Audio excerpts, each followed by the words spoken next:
Este es un mensaje del pastor John MacArthur, traducido y predicado en español para el mundo de habla hispana. Abramos la palabra de Dios al capítulo 23 del Evangelio de Lucas. Lucas 23.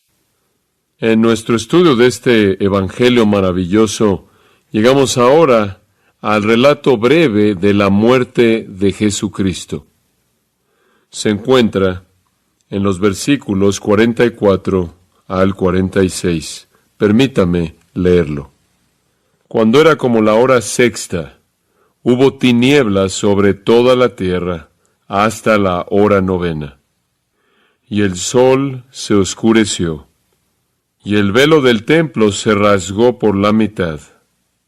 Entonces Jesús, clamando a gran voz, dijo: Padre, en tus manos encomiendo mi espíritu. Y habiendo dicho esto, expiró. Hasta ahora en el relato de la crucifixión de Jesucristo, usted podría pensar que Él es una mera víctima de la injusticia y crueldad humanas. En la burla de la secuencia de los juicios, tanto judío como romano, a los cuales Él fue sujeto, hay una declaración repetida de su inocencia, y sin embargo Él es condenado a morir.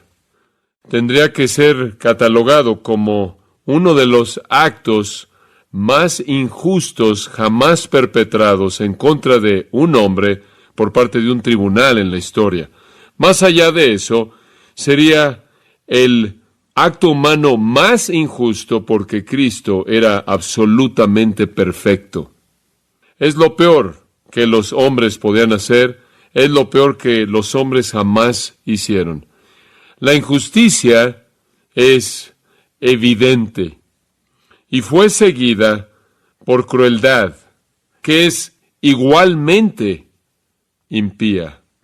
Convertir a Jesús en el objeto de sus burlas, mofándose de la idea que Él es algún tipo de rey, los soldados romanos, siguiendo la guía de los líderes religiosos del judaísmo, meten una corona de espinas en su cabeza como una corona real de burla y le arrojan una túnica púrpura y le colocan un cetro falso en su mano y lo reconocen como algún tipo de rey con un sarcasmo burlón.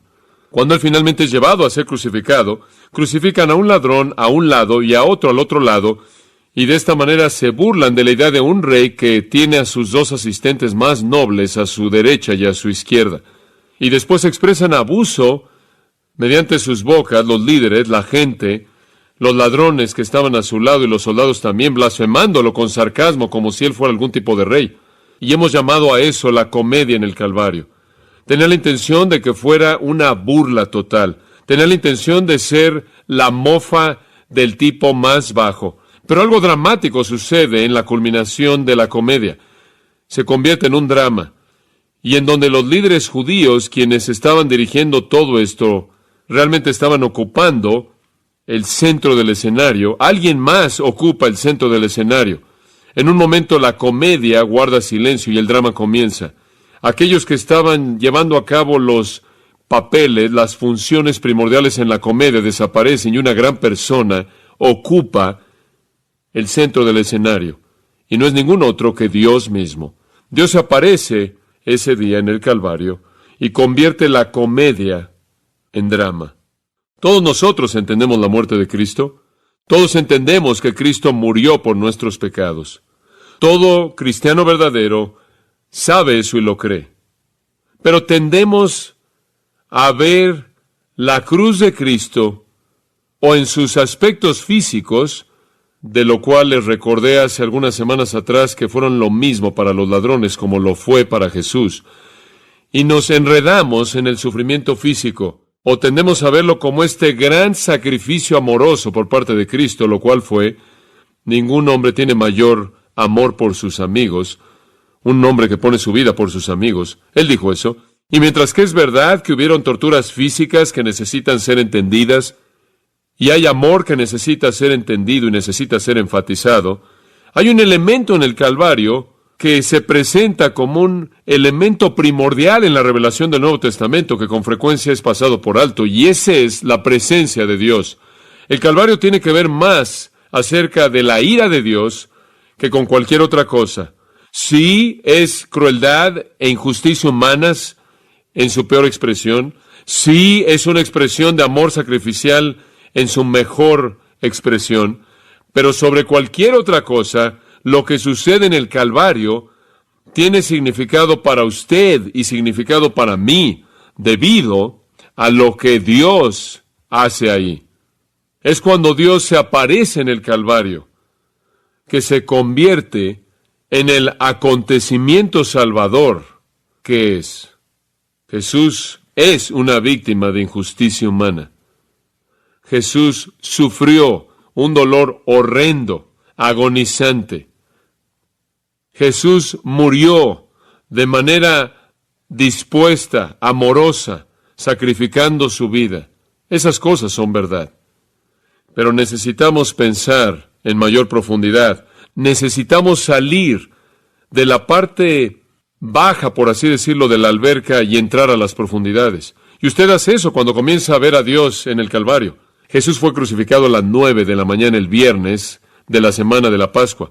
Durante las primeras 3 horas, el pueblo y los gobernantes y los soldados, inclusive los criminales, dominaron la escena.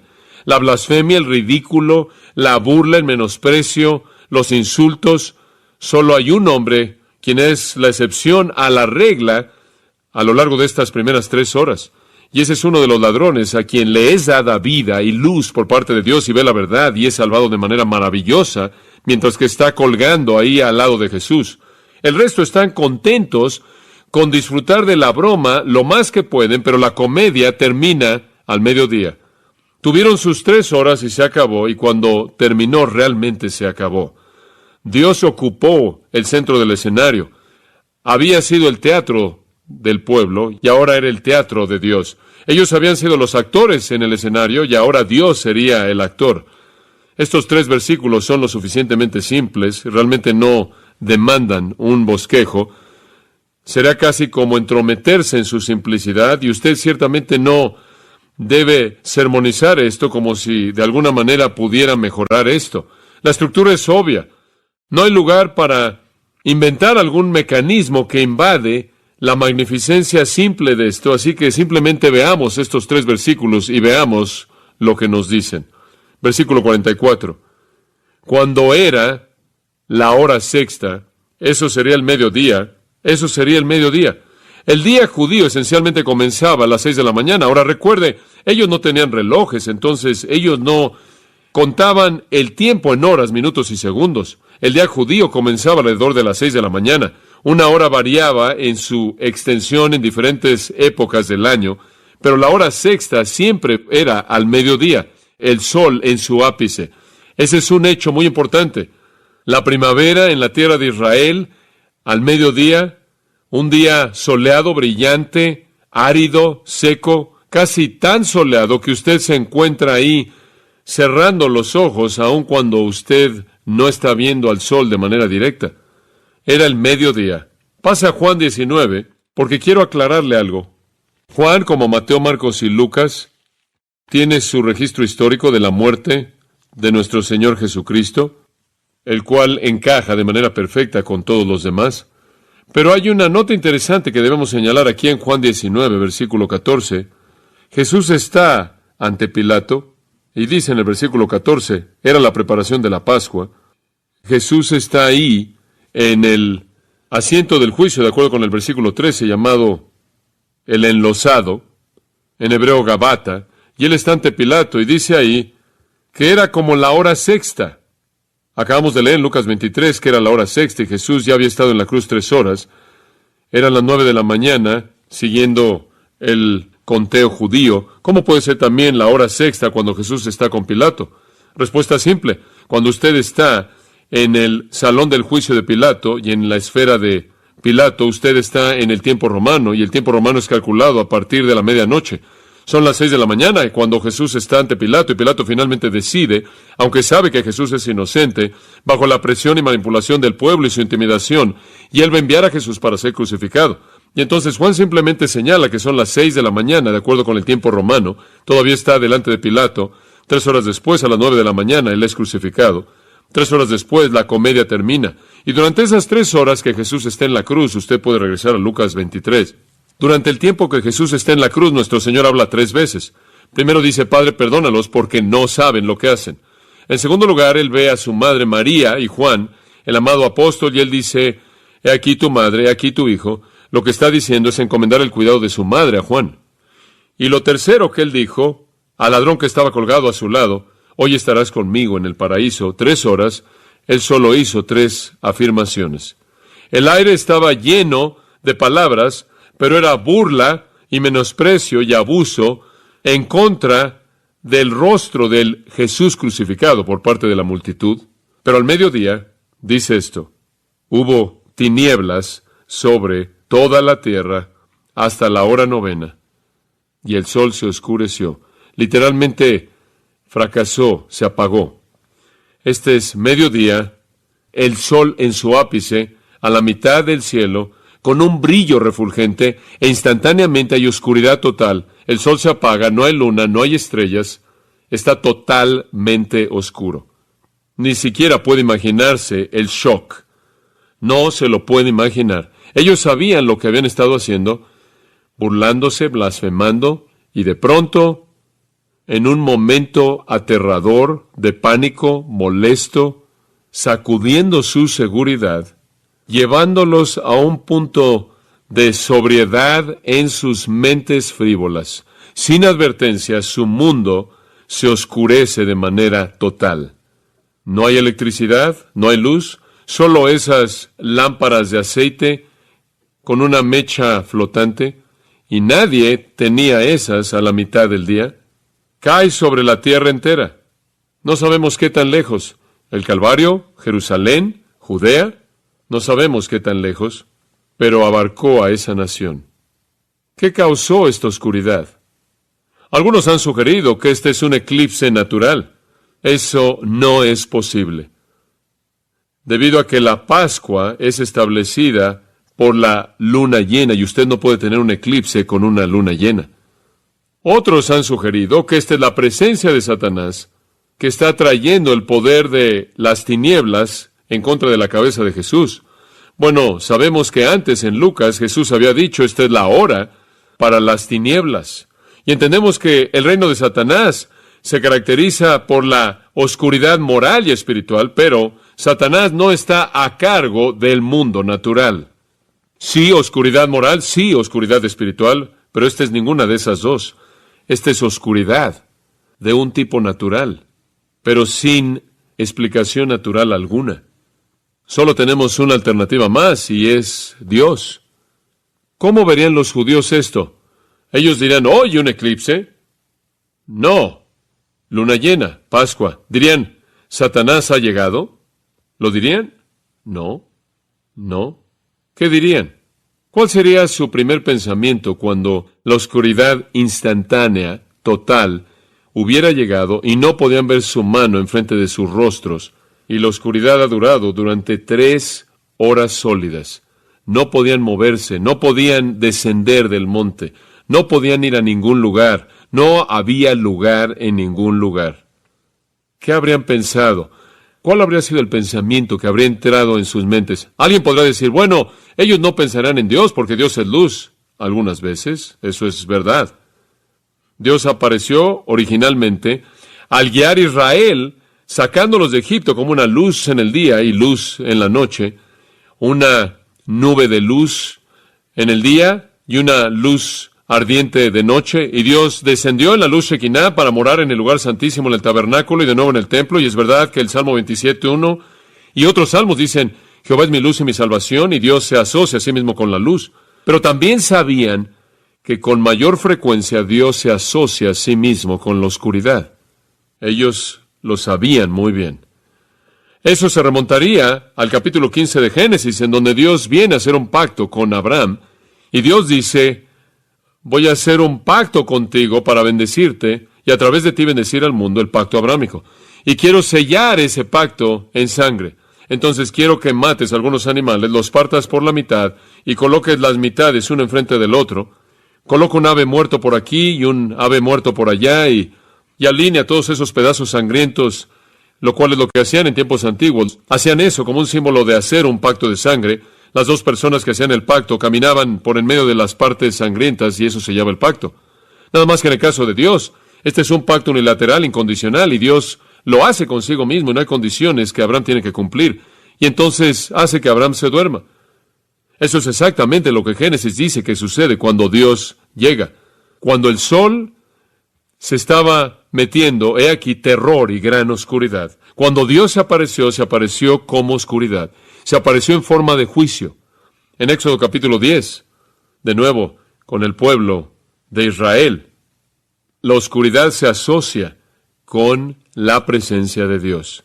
El Señor le dijo a Moisés, estira tu mano hacia el cielo, esto es en Egipto, para que haya oscuridad o tinieblas sobre la tierra de Egipto, inclusive tinieblas que puedan ser palpadas.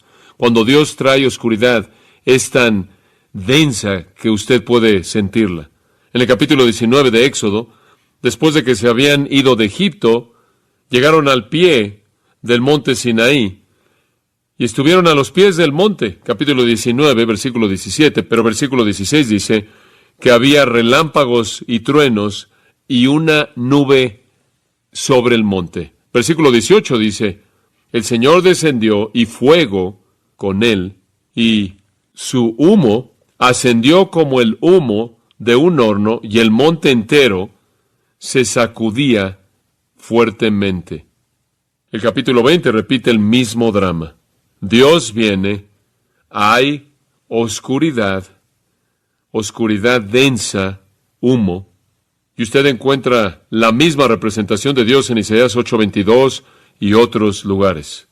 El pueblo de Israel habría sabido bien que la presencia de Dios podía estar asociada con oscuridad sobrenatural inexplicable. No estamos hablando de unas cuantas nubes que oscurecieron o se colocaron enfrente del sol. Estamos hablando de una oscuridad densa. Pero hubo algo más en esto, porque el lado de oscuridad de Dios siempre estaba asociado con el juicio, con juicio. Hay un tema muy conocido en el Antiguo Testamento y está construido en torno a una expresión llamada el día del Señor, el día de Jehová. Algunas veces inclusive usted lo ve en algunas versiones con letras mayúsculas porque es un término técnico. Lo que describe es el juicio final, como si dijera, hoy es el día del hombre, pero viene el día del Señor.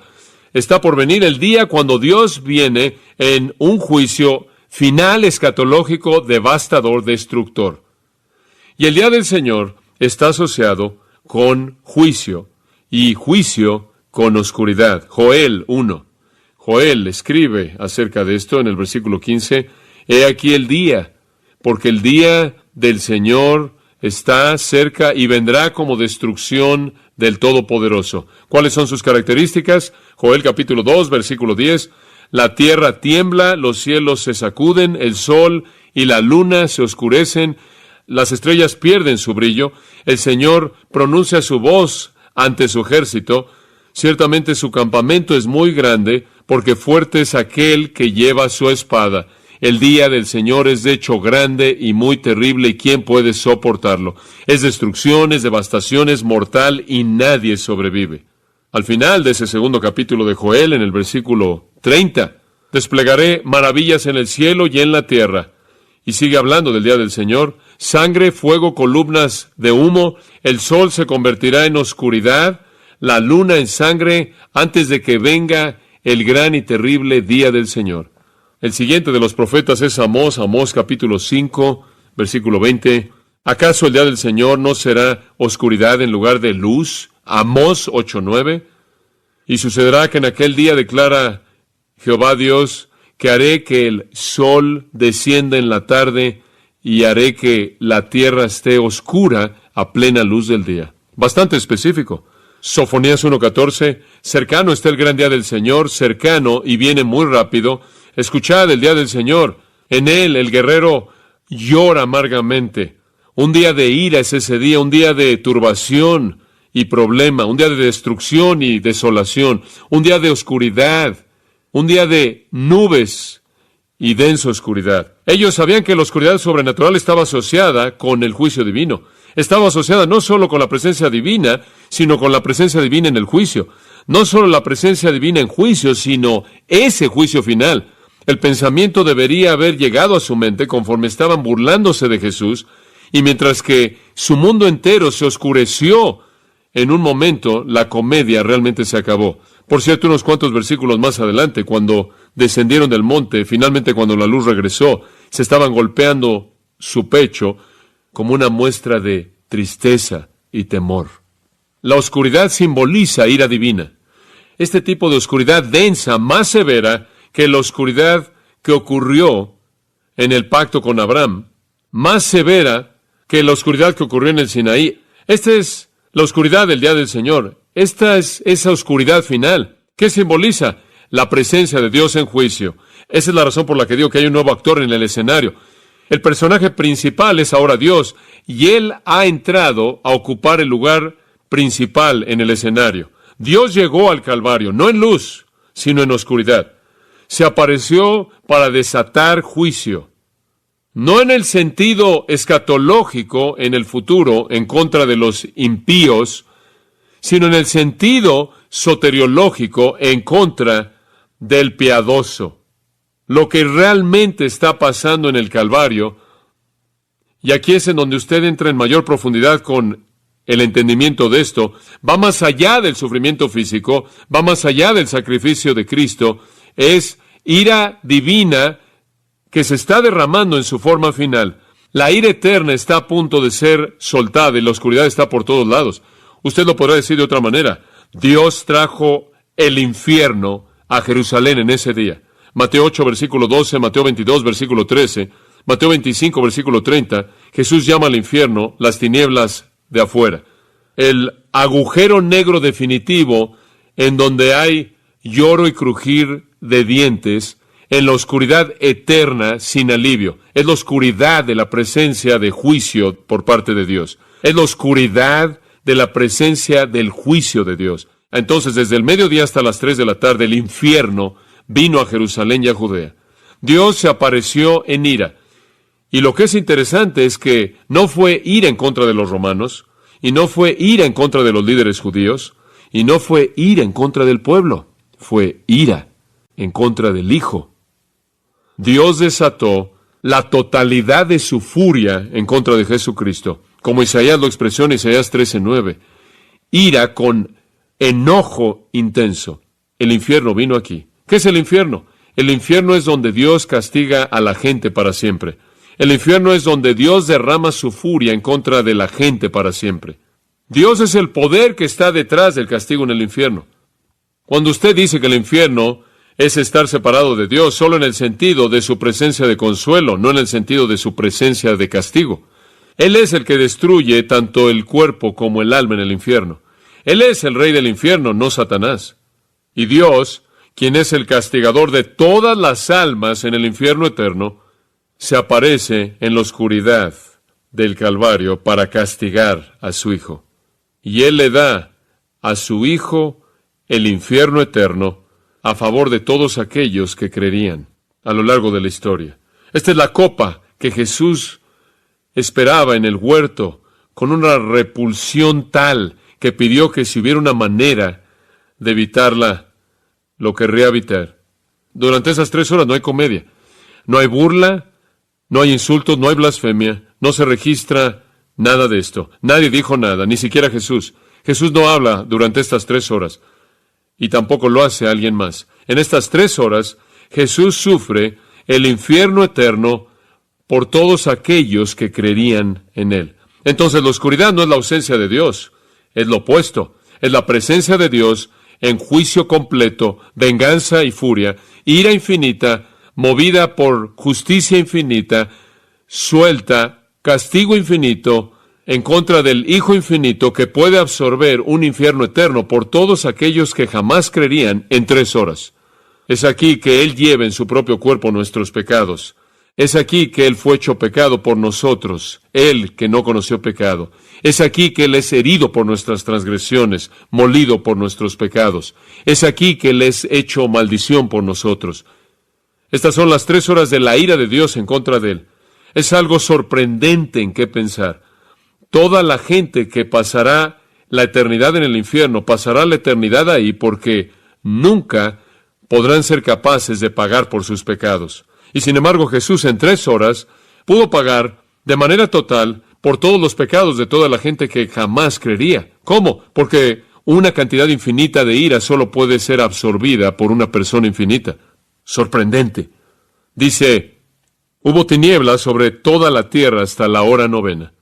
En la hora 9 se acabó, 3 horas. 3 de la tarde y la luz regresa. Marcos nos dice lo que Jesús dijo. Él habla. Marcos 15, versículo 33.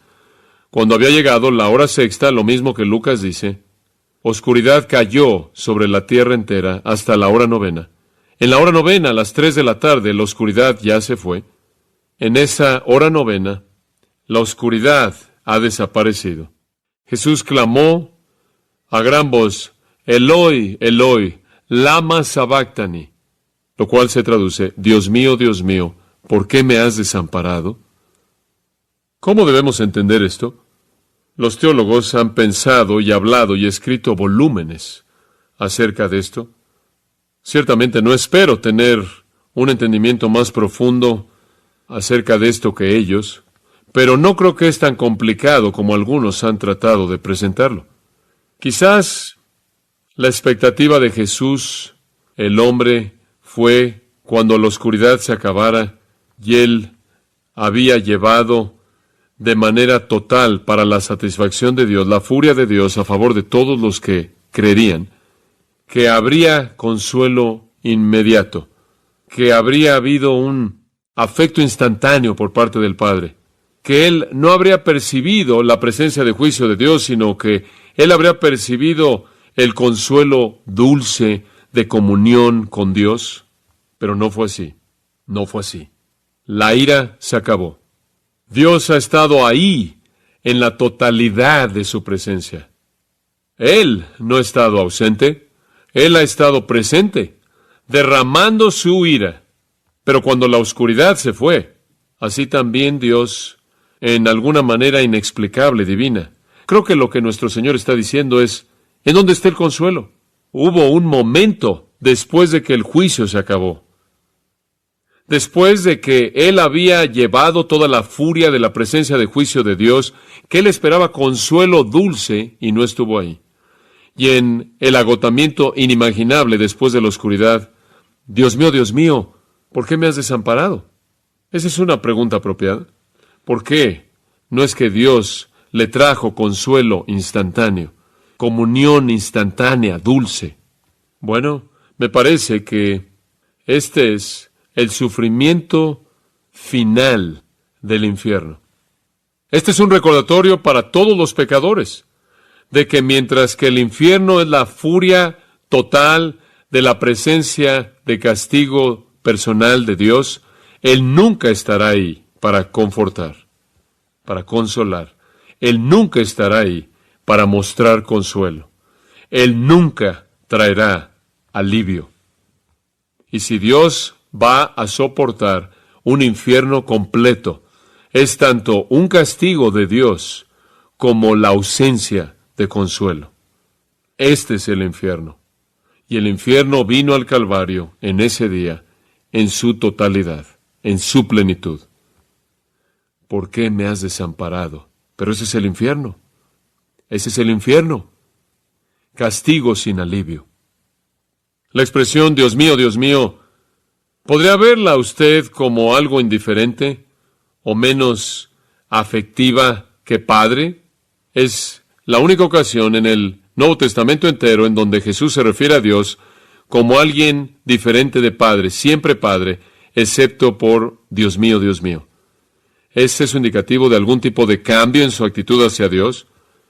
¿Acaso Él ha perdido su afecto hacia su Padre? Creo que puedo ayudarlo con eso. Jesús usó expresiones dobles en varias ocasiones. La primera es, Marta, Marta. ¿Fue eso una ausencia de afecto? No creo. fue la presencia de decepción, ¿no es cierto? Marta, Marta, es una expresión íntima, es una expresión de amor, con decepción en ella. ¿Qué hay acerca de esto? Eso es Lucas 10:41. ¿Qué hay acerca de Lucas 20:22 al 31? Él ve a Pedro y dice que, Simón, Simón, ¿es esa una falta de amor? No, es una expresión de intimidad, con decepción en ella. ¿Qué hay acerca de Lucas 13:34? Jerusalén, Jerusalén, ¿es esa una falta de amor? ¿Cuántas veces quise reunirte, pero no quisiste? Ahora tu casa es desamparada. Es afecto con decepción en ella. Y así lo es, Dios mío, Dios mío. Es afecto íntimo con decepción. No es diferente de David, quien dijo, Absalón, Absalón, hijo mío. Es afecto con decepción. Usted puede voltearlo y oír esto. Mateo 7. Muchos me dirán, Señor, Señor. Y yo les diré, nunca os conocí. Esas personas que son rechazadas por el Señor, quienes tienen en su mente la idea de que tienen una relación muy íntima con Él, serán decepcionadas. Cuando Él dice, Dios mío, esto es íntimo, pero es la decepción del momento. ¿En dónde está el consuelo? Pero ese es el infierno que Él soportó. Y después, versículo 45, Dios subrayó la obra que Él había hecho en la cruz. Lucas nos dice, esto es tan asombroso, pero dicho de una manera tan suave. Y el velo del templo se rasgó por la mitad. Cuando usted lo lee es algo que parece no ser importante. Usted tiene que entender lo que está pasando aquí. Ha estado oscuro durante 3 horas, totalmente oscuro. Nadie pudo ver su mano enfrente de su rostro. Han estado de pie ahí durante 3 horas, tratando de comunicarse y entender qué estaba pasando. Habrían asociado eso con la presencia divina y juicio. Tiene usted a los sacerdotes ahí en el templo preparándose para comenzar la matanza de decenas de miles de corderos y otros animales, listos para llevar a cabo su trabajo de matanza sangrienta en la Pascua. Tiene a todos los adoradores, la gente que no está ahí donde está el Calvario. Están ahí a la mitad de la ciudad, en medio de cientos de miles. Se estima que pudo haber hasta 2 millones. Y han estado ahí congelados en donde estaban ahí durante 3 horas. La luz regresa y supongo que si nos enfocamos en los sacerdotes en el templo, tratan de congregarse y tratan de recuperar el tiempo perdido en la oscuridad y comenzar el proceso, porque entre las 3 de la tarde y las 5 de la tarde es cuando usted mata a los corderos de la Pascua. Y conforme ellos comienzan a matar a los corderos de la Pascua, oyen un ruido fuerte de que algo se rompe, que viene de adentro del lugar santo, en el lugar santísimo, conforme Dios rompe el velo de arriba hacia abajo. Mateo nos dice que fue de arriba hacia abajo. Lucas simplemente dice que fue en 2 partes. Ahí a la mitad Dios rasgó ese velo. Ahí por la mitad Dios rasgó esa cortina. Habían por lo menos 13 cortinas en el templo, pero una de ellas era la más importante. Esa era la que bloqueaba el lugar santísimo y estaba ahí porque Dios ordenó que estuviera ahí, porque el camino a Dios todavía no había sido abierto de manera oficial. Los sumos sacerdotes podían entrar ahí una vez al año y eso era todo. Y solo los sumos sacerdotes, y solo por un momento, para rociar sangre en el propiciatorio y después salir de regreso. El acceso a Dios no había sido activado de manera oficial.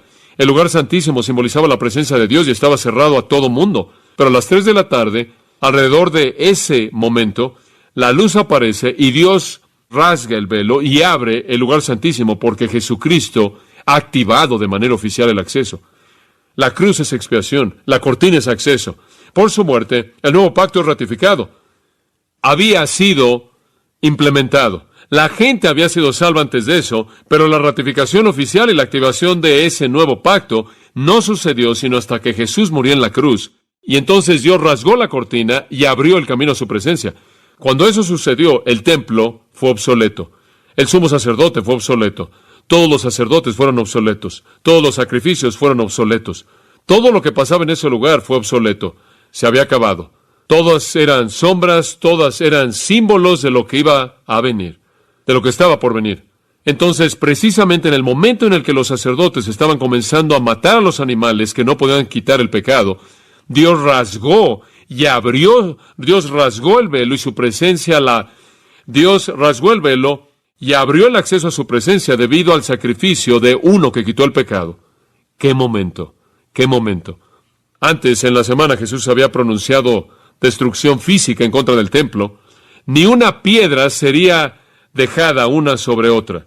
Capítulo 21, versículos 5 y 6. Y aquí Dios emite sus juicios espirituales en contra del sistema entero. Ese sistema entero del templo debía proveer un medio mediante el cual un pecador pudiera tener acceso a Dios, pero nada de eso fue cumplido hasta que Jesús murió en la cruz y Dios dijo que lo hizo y rasgó y abrió la cortina. Si usted lee el capítulo 9 de Hebreos, usted va a leer en los primeros 8 versículos de cómo Dios ha diseñado este lugar y el lugar santísimo y una cortina y separación y nadie nunca puede ir ahí.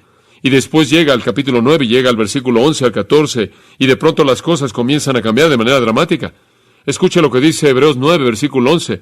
Pero cuando Cristo apareció como sumo sacerdote de los bienes venideros, Él entró a través del tabernáculo más grande y más perfecto, no hecho con manos. Esto es, no de esta creación, no a través de la sangre de cabras y becerros, sino a través de su propia sangre. Él entró al lugar santo una vez y para siempre, habiendo alcanzado redención eterna. Esta es la ratificación del nuevo pacto, y entonces en el capítulo 10 de Hebreos, versículo 19, dice, debido a que Jesús abrió el camino al lugar santo, tenemos confianza para entrar al lugar santo mediante la sangre de Jesús, por un lugar nuevo y vivo, el cual Él inauguró para nosotros a través del velo, que es su carne. Así que acerquémonos a Dios con un corazón sincero y con plena certeza de fe, habiendo rociado nuestros corazones y quedado limpios de una conciencia mala, lavados nuestros cuerpos con agua pura. Ahora podemos entrar corriendo, Hebreos 4:16 dice, al trono de la gracia para alcanzar misericordia y hallar gracia para el tiempo de necesidad. Dios rasgó la cortina, la obra había sido terminada. Por cierto, en el mismo momento, Mateo 27:51 dice esto, y la tierra tembló y las rocas se partieron. Este es un temblor lo suficientemente poderoso como para partir rocas. Sabemos acerca de temblores aquí en la parte del sur de California. Este es un temblor poderoso que abre las rocas. No sé cuál habría sido el nivel en la escala de Richter, 8. Un terremoto con ese tipo de fuerza habría llevado a Jerusalén a un alto. Es un día bastante aterrador, considerando todo lo que está pasando. ¿Y sabe con qué habrían asociado los terremotos? Le leí a usted textos acerca de terremotos que estaban asociados con la presencia de Dios y el día del Señor de juicio en los profetas. Cuando Dios descendió a Sinaí, dice en Éxodo 19:18, que el monte entero tembló. Salmo 18:7 dice que la tierra tembló y se sacudió. Y los cimientos de los montes se sacudieron y temblaron debido a que Dios estaba enojado. Cuando las cosas se oscurecen es juicio divino. Cuando la tierra tiembla es enojo divino. Salmo 68:8, la tierra tembló. Los cielos derramaron lluvia ante la presencia de Dios. El Sinaí fue movido ante la presencia de Dios, el Dios de Israel. Y Nahum el profeta escribió en su pequeña profecía, los montes temblaron ante él. Los montes se derritieron. La tierra tiembla ante su presencia, sí, el mundo y todos los que moran en él. Dios está en la oscuridad, Dios está en el temblor. El Apocalipsis nos cuenta que en el final, en el juicio final, habrán terremotos como el mundo jamás ha experimentado. Esta es la furia de Dios, no en contra de los líderes religiosos, no en contra de los judíos, no en contra de los romanos, no en contra de esas personas, sino en contra de su Hijo. Dios está ahí en la presencia de juicio. Eso no es todo. Sí, Él está ahí en la presencia de juicio, pero no olvide que también Él rasgó el velo. Los negativos indicados por la oscuridad y el temblor, el efecto positivo de ese juicio es que el camino está abierto. Hay un efecto positivo más. Esto es lo que Mateo dice en Mateo 27:52. Las tumbas fueron abiertas exactamente después del temblor. Muchos cuerpos de los santos que habían dormido fueron resucitados saliendo de las tumbas después de su resurrección y fueron a la santa ciudad y aparecieron a muchos. ¡Wow! ¿Cuáles son las consecuencias de la obra de Cristo en la cruz? Acceso a Dios y vida después de la muerte. Y Dios presenta una ilustración dramática de eso, rasga el velo, lo cual significa acceso, que el acceso está abierto. La gente sale de tumbas y han estado muertos y salen en cuerpos glorificados. No aparecen sino hasta después de la resurrección, de tal manera que Cristo, de manera clara, es las primicias de todos los que han resucitado y andan por todos lados dando testimonio del poder de la resurrección de Cristo. ¡Qué día! Cuando Dios se apareció en juicio, Él también se apareció en salvación, ¿no es cierto? Juicio en contra de su Hijo y salvación para nosotros. Toda la furia va en contra de Cristo y el camino es abierto para nosotros. Toda la furia va sobre Cristo. La vida después de la muerte se hace disponible para nosotros. Después de que la oscuridad se acabó, después de que el temblor se acabó, después de que el velo fue rasgado, el caos debió haber sido más allá de la descripción en Jerusalén. Pero hay una calma serena ahí en esa cruz que está en medio. Una calma serena. Pasa a Juan 19 y Jesús en este momento está en el ojo del huracán. Calma perfecta. Juan 19, 28. Después de esto, después de que todas esas cosas que describimos, Jesús, sabiendo que todas las cosas ya habían sido cumplidas para que la Escritura se cumpliese, se acabó, todo se acabó. Él ha llevado todo, el camino está abierto, la vida de resurrección ha sido provista. Él ya acabó. Y en esa calma dulce serena, Él dice, tengo sed. Tan maravillosamente humano. Él no habría bebido nada. ¿Se acuerda? A lo largo de todo el proceso, para que pudiera sentir la experiencia plena de todo lo que Él enfrentó, pero se acabó. Tengo sed. Un contenedor lleno de vinagre, de vino amargo, de vino agrio, estaba ahí, y colocaron una esponja llena del vino agrio, del vinagre realmente, en un palo, y lo llevaron a su boca. Cuando Jesús, por tanto, había recibido el vino agrio, Él dijo, tetelestai, consumado es. Inclinó su cabeza y entregó su espíritu. Apenas antes de que Él entregara su espíritu, regresa a Lucas 23 y vamos a terminar ahí. Apenas antes, después de que Él dijo, tengo sed, después de que Él de manera triunfal dijo, consumado, es una palabra en el griego, apenas antes de que Él entregara su espíritu, Lucas 23, 46 dice, Jesús, clamando a gran voz, muy importante, Mateo 27, 50 dice lo mismo, Marcos 15, 37 dice lo mismo. Sería imposible que una víctima crucificada hiciera eso si hubiera estado muriendo mediante una muerte natural, porque usted muere de asfixia, sin oxígeno, sin fuerza, apenas capaz de pronunciar un murmullo, e incoherente en el trauma de la muerte por crucifixión. Él está fuerte, Él es triunfal. Él dijo en Juan 10, el buen pastor pone su vida por las ovejas. Él dijo, nadie me quita la vida. Yo la pongo porque yo quiero. Yo tengo el poder para ponerla y la autoridad de ponerla y tengo la autoridad de volverla a tomar. Nadie me quita la vida. Esta es la prueba. Él clama a gran voz. Él grita con toda su fuerza. ¿Qué dice? Padre, en tus manos encomiendo mi espíritu. Bueno, todos los judíos que estaban ahí habrían entendido eso. Ese es el Salmo 31:5. Ese era el Salmo 31:5, un versículo muy conocido. De hecho, era tan conocido que era su oración de la tarde. Esa era su oración de la noche antes de que se fueran a acostar. Esa era su oración de que ahora me voy a acostar. En tus manos encomiendo mi espíritu. Muy conocido para todos ellos. La oraban regularmente. Pero hubo dos cambios que Él hizo. En primer lugar, Él añadió algo, Padre. La comunión dulce ha sido restablecida. El infierno estuvo ahí durante 3 horas y después se acabó. El castigo se acabó. El sufrimiento se acabó. La comunión dulce con el Padre ha sido restablecida. Y después Él dejó algo afuera. El Salmo 31:5 termina así. Tú me has rescatado, oh Dios, Dios de verdad, oh, tú me has redimido. Bueno, no fue Él el que fue redimido en la cruz, Él fue el Redentor. Oh, la precisión de las Escrituras es impresionante, ¿no es cierto? Él añadió Padre para que supiéramos que esta relación era todo lo que esperaríamos que fuera. Y Él sacó la parte acerca de ser redimido porque Él no fue redimido. Él fue el Redentor. Jesús toma ese salmo porque el Salmo 31 es acerca de la oración de un justo que está sufriendo, que está en medio de su sufrimiento, diciendo, todo lo que puedo hacer es encomendar mi corazón a ti, encomendar mi espíritu a ti, encomendar mi vida a ti. Y Jesús es la persona perfecta, sin pecado, justa, que sufre, quien en la muerte expresa confianza perfecta en el amor de su Padre y en la promesa de que lo va a recibir a Él. Pedro dijo que cuando le maldecían, él se encomendaba a un creador fiel. Por cierto, Esteban aprendió de eso. ¿Se acuerda cuando Esteban murió? Él dijo, Jesús, recibe mi espíritu. Así como Jesús dijo, Padre, recibe el mío. Entonces Lucas dice después de eso, y habiendo dicho esto, expiró. Muy descriptivo en su simplicidad, sin embargo, muy restringido. Entonces Dios había matado a su propio Cordero de la Pascua y el Cordero mismo de Dios de la Pascua fue su primogénito. ¿Cómo respondemos esto? Bueno, veremos esto la próxima vez, pero veamos el versículo 47 por lo menos para terminar. Cuando el centurión vio lo que había acontecido, ¿qué hizo? ¿Qué? Dio gloria a Dios. Si esa es la manera de responder, ¿no es cierto? ¿Qué otro tipo de respuesta habría más que alabar a Dios? Toda bendición en el Nuevo Testamento es una expresión de alabanza a Dios por la redención.